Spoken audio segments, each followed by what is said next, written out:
Hello mga lovely people! Welcome to Cucina di Pichi, the home of pacham-pacham recipes. So for today's video po, magpapacham lang po ako ng fried pork chop. So ito po yung mga ingredients ko. Meron po ako ditong 8 slice ng pork chop. Yan po, ganyan lang po.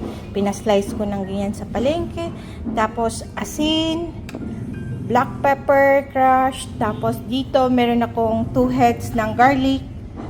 Crushed lang, tapos and then yung luya, ganyan lang ginawa ko. Tapos lalagyan mamaya ng flour, and then syempre gagamit ng mantika. So sa tingin ko ito lang po yung ingredients. So dito ko po ipababad yung pork muna. Mas maganda sana kung overnight. So siguro mga 2 scoop ng kasi ganito lang naman kalaki yung scoop nito. Crushed black pepper, and then yung asin.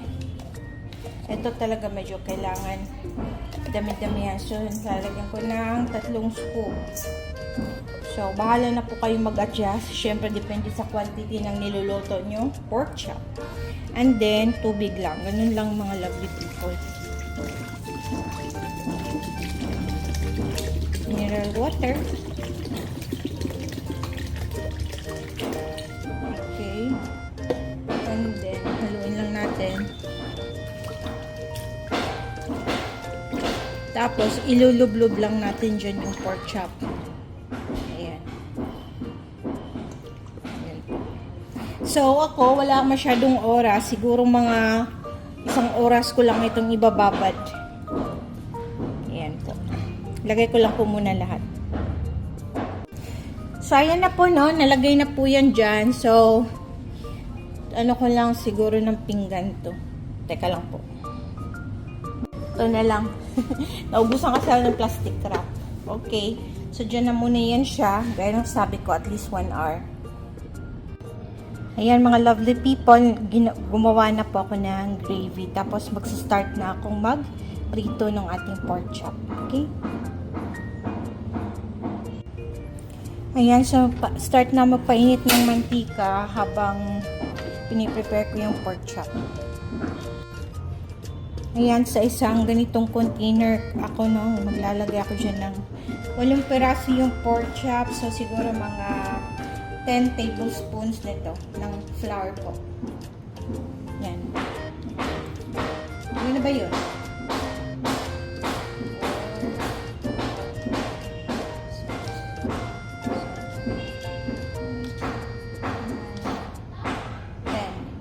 So, ngayon, depende na po sa inyo kung gusto nyo pang lagyan ng garlic powder, black pepper powder. Ako, okay na ako sa ganito.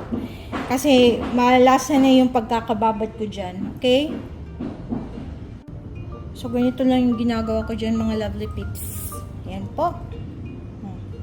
Ngayon, lalagay ko lang dito. Kahit yung sa fried chicken, marami pong recipe ako na-try. Pero itong ganitong procedure, ang mas talaga sa akin, patok. So, ganyan lang. Diba? And then, yan na si pork. Ayan po. Okay, tapusin ko lang. So, ganito po yung tsura niya, no? Ayan. Siguro naman mainit na itong mantika.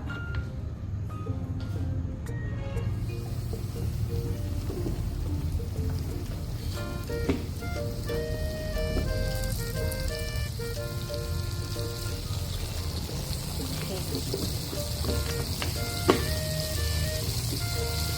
Hanggang mag-golden brown.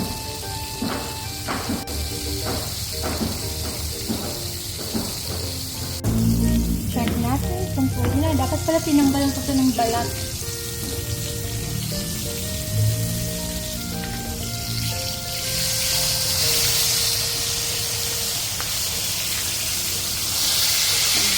Yan, ang sisig. Diba?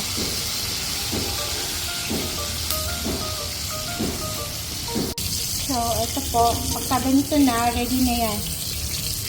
Diba? dito. Tapusin ko lang po prituhin lahat ng mga lovely people. Yan. So, ito na po yung result, mga lovely people, ng ating fried pork chop. Bali, hindi ko po ito dinoble fry. Ano po. So, ayan po. And then, yung partner niya din ay salad. Ayan po mga lovely people. Kain na po.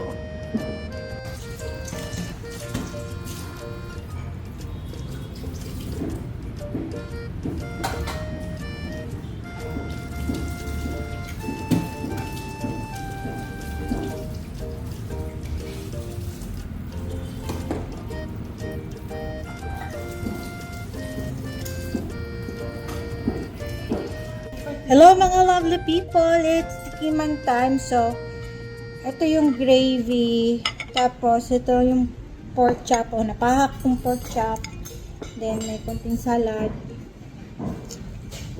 nawala mo ng dressing. So,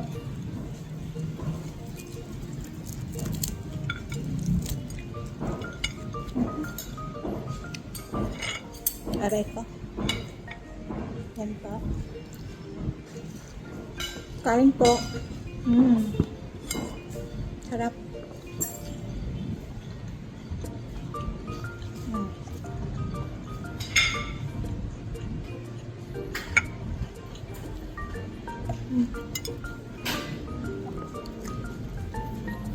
Kapag ganito po kasi, tapusin ko muna. Yung pagkababad ng karne at saka yung pang fried chicken, mas ano po siya, mas juicy yung karne, hindi siya matuyo kapag prinito.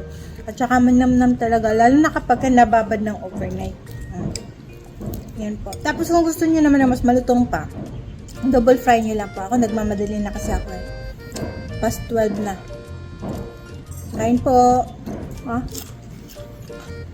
Maluto nang naman siya kahit hindi nga double fry.